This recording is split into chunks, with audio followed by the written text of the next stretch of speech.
এইভাবে একবার সাবুদানার বড়া বানিয়ে দেখো বাড়িতে, অপূর্ব খেতে। একটা খেয়েই দেখে কি মচমচে বাদাম আছে না, দারুণ লাগে খেতে। আজকে তোমাদের সাথে একটা দারুণ রেসিপি শেয়ার করবো, সেটা হলো সাবুদানার বড়া। নিরামিষের দিন খুব ভালো একটা টেস্টি ডিশ, শুধুও খাওয়া যায় আর কিছুর সাথেও খাওয়া যায়। এটা ম্যাক্সিমাম না উপোসের দিন খেতে ভালো লাগে, কিছু খেতে ইচ্ছা করলে তখন এটা খাবে। তো প্রথমে কড়াই বসিয়ে দিয়েছি, বাদামটাকে ভেজে নেব।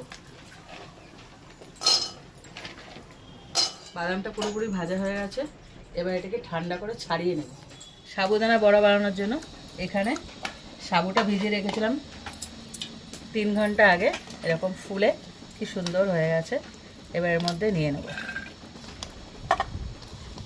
এবার এর উপরে দিয়ে দিচ্ছি সেদ্ধ করা আলু, এটাকে গ্রেট করে দেব, তাহলে কি হবে, একদম মিহি হবে। আলুটা গ্রেট করা হয়ে গেছে, এবার একে একে সমস্ত মশলাগুলো দিয়ে দেবো। দিয়েছি ভাজা জিরের গুঁড়ো, কাঁচা লঙ্কা কুচি, ধনেপাতা কুচি, স্বাদ মতো লবণ, চিলি ফ্লেক্স, সামান্য লঙ্কার গুঁড়ো, এটা কাশ্মীরি লঙ্কার গুঁড়ো, একটু গরম মশলা, আর একটা এরকম আদা গ্রেট করে দিয়ে দেবো। এখানে বাদামগুলো কি ভেজে নিয়েছিলাম, সেই বাদামগুলোকে এর মধ্যে একটু হালকা করে ভেঙে নেব, একদম গুঁড়ো নয়, অল্প, এরকম চাপ দিলেই অল্প ভেঙে যাবে। বাদামগুলোকে একটু ভেঙে নিয়েছি, এবার এর মধ্যে দিয়ে দেবো অনেকটা। এবার এটাকে একসাথে মেখে নেব। পুরোপুরি মাখা হয়ে গেছে, এবার এর মধ্যে থেকে একটু একটু করে নেব আর বড়ার আকারে গড়ে নেব। চ্যাপটা চ্যাপটা করে করতে হবে, বেশি বড়ও না বেশি ছোটও না।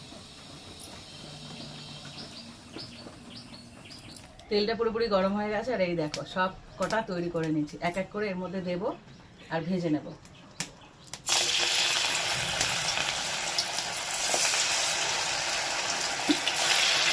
সব কটা হয়ে গেছে, একদম দেখো কি সুন্দর দেখতে হয়েছে।